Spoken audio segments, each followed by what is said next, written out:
Hello दोस्तों, मेरा नाम है अभिषेक और आप सब देख रहे हैं स्टडी विद अभि।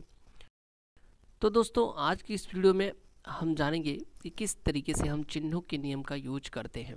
ठीक है, जैसे कि हम जब संख्याओं को गुणा करते हैं, पहले तो धनात्मक संख्याएं ही होती हैं, फिर उसके बाद जब ऋणात्मक संख्याएं आती हैं, जब ऋणात्मक संख्याओं को धनात्मक संख्याओं से गुणा करना होता है, तो कई बार हम चिन्हों के नियम में थोड़ा कन्फ्यूज़न होता है, थोड़ी प्रॉब्लम होती है। तो आज इन चारों नियमों को हम बढ़िया से एग्जाम्पल लेके, उदाहरण को लेकर के समझेंगे एक एक चारों ये सूत्रों को। ठीक है, तो चलिए वीडियो को स्टार्ट करें। अगर आपने हमारे चैनल को सब्सक्राइब नहीं किया तो सब्सक्राइब कर दीजिएगा और वीडियो को लाइक कर दीजिएगा।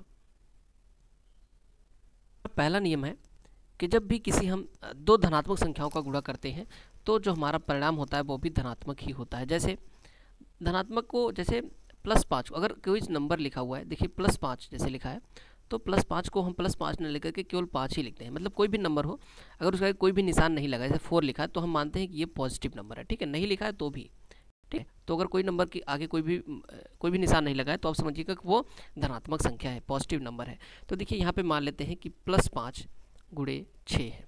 ठीक है, यहाँ पे देखिए दोनों नंबर का कोई भी निशान नहीं लगा हुआ है।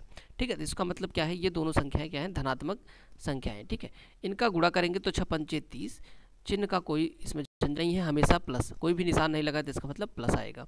ठीक है, प्लस होगा।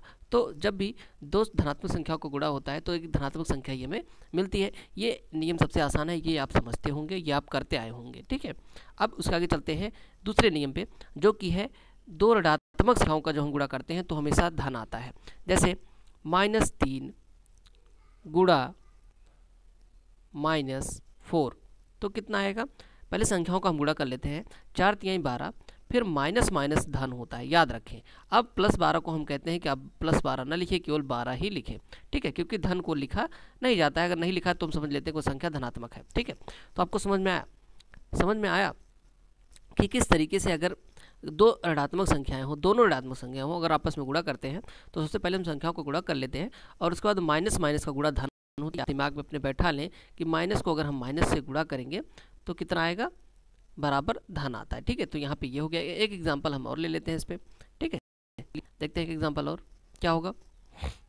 जैसे अगर हम मान लेते हैं कि ये है -10, ठीक है, इसका गुणा करना है -5 से, तो पहले हम संख्याओं का गुणा कर लेते हैं, 10 × 25 = 50, और माइनस माइनस जब भी गुणा होता है तो क्या होता है, प्लस, और प्लस को हम लिखते नहीं हैं तो केवल 50 भी हम लिख सकते हैं। ठीक है, तो इसका मतलब हो जाएगा कि धन 50 है। आपको ये दो नियम क्लियर हुए कि जब भी हम माइनस का गुणा माइनस से करेंगे तो हमेशा प्लस ही आता है, याद रखें। ठीक है, अब हम तीसरे नियम पे चलते हैं। तीसरा नियम कहता है कि अगर एक संख्या माइनस हो और दूसरी प्लस हो तो क्या होगा।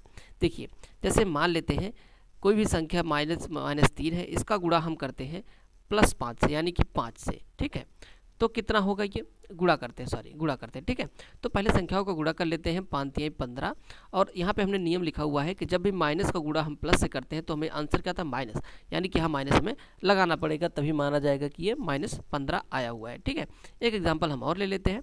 देखिए, मान लेते हैं -6 × 5 है। अभी हम क्या कर रहे हैं, केवल माइनस का गुणा प्लस से करा रहे हैं। ठीक है, तो क्या हो जाएगा, ये संख्याओं को गुणा कर लेते हैं, 6 पंचे 30, और चूंकि माइनस का प्लस से गुणा हुआ है, ये संख्या हमारी क्या है, प्लस है। जब कोई निशान नहीं होता तो हम मान लेते हैं प्लस है, तो माइनस का जब भी प्लस से गुणा होता है तो क्या आता है, माइनस उत्तर हमेशा।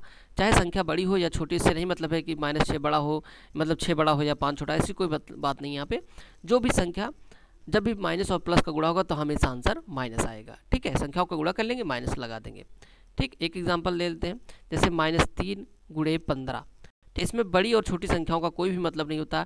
बड़ी और छोटी संख्या है वहाँ पे देखते हैं जब हम जोड़ते या घटाते हैं। ठीक है, यहाँ पे हम गुणा में बड़ी और छोटी संख्या नहीं देखते हैं, सिर्फ अगर माइनस का प्लस से गुणा हुआ है तो आंसर माइनस में ही आएगा।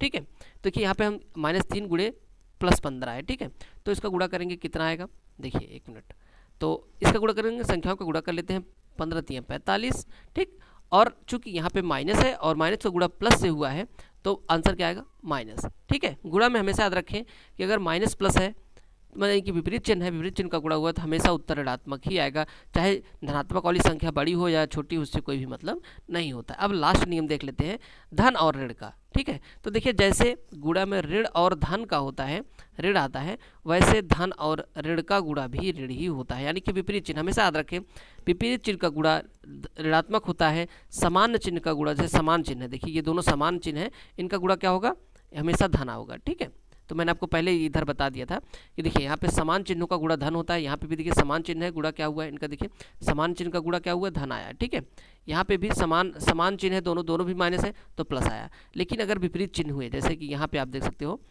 यहाँ पे दोनों विपरीत चिन्ह है तो माइनस आया है, यहाँ पे भी विपरीत चिन्ह ही है ये दोनों। ठीक है, एक धन एक ऋण है तो ऋण ही आया। अब इसका एक एग्जाम्पल देख लेते हैं, जैसे मान लेते हैं 5 गुणे -6, तो क्या होगा, संख्याओं का गुणा करते हैं 30, और चूंकि विपरीत चिन्ह है तो ऋण ही आएगा। समझ में आया। इस तरीके से एग्जाम्पल और लेते हैं, मान लेते हैं 12 गुणे -4, कितना आएगा, तो संख्याओं का पहले गुणा कर लेते हैं, 12 चौक 48 हो जाएगा, और धन और ऋण का गुणा हुआ है, यानी कि ये विपरीत चिन्ह है तो ऋण ही आएगा। ठीक है, तो आपको समझ में आ गया होगा किस तरीके से हमने आपको बताया है। ठीक है, तो यहाँ पे एक चीज़ चलिए मैं और आपको बताता हूँ। देखिए जैसे यहाँ पे कोई +5 है, ठीक है, गुणे और यहाँ पे -1 है, तो क्या होगा, संख्याओं का हम गुणा कर लेते हैं। ठीक है, 5 हो जाएगा, और चूंकि विपरीत चिन्हों से गुणा हुआ है, प्लस और माइनस है तो माइनस ही आएगा। तो आप अपने दिमाग में 2 चीज़ें बैठा लें कि समान चिन्ह का जब भी हम गुणा करेंगे तो क्या आएगा, उत्तर हमेशा धन आएगा। और अगर विपरीत चिन्ह मतलब कि धन और ऋण का गुणा अगर होगा तो विपरीत होगा तो माइनस आएगा। एक चीज़ दिमाग में बैठा लेंगे, कभी भी आपका चिन्हों का गुणा गलत नहीं होगा। समान चिन्ह यानी कि माइनस माइनस या प्लस प्लस का अगर गुणा होगा तो प्लस आएगा, और विपरीत चिन्ह प्लस या माइनस का गुणा होगा तो माइनस आएगा। ठीक है, चाहे जिस क्रम में हो, चाहे कोई भी संख्या बड़ी हो, गुणा में बड़ी छोटी से कोई मतलब नहीं होता है। तो दोस्तों आई होप आपको समझ में आ गया होगा। चलते चलते एक एग्जाम्पल हम आपको देते हैं, आप एक क्वेश्चन देते हैं, आप इसको लगा कर हमें कमेंट करके बताइएगा। -11 गुणे +5, यानी कि इसको +5 या प्लस ना ही लिखते हैं, हम ऐसे लिखते हैं, तो इसका आंसर क्या होगा आप हमें कमेंट करके ज़रूर बताइएगा। अगर आपने अच्छे से समझा है तो आपको ज़रूर समझ में आएगा। तो दोस्तों ये था वीडियो, अच्छी लगी हो तो लाइक करना, चैनल को सब्सक्राइब करना।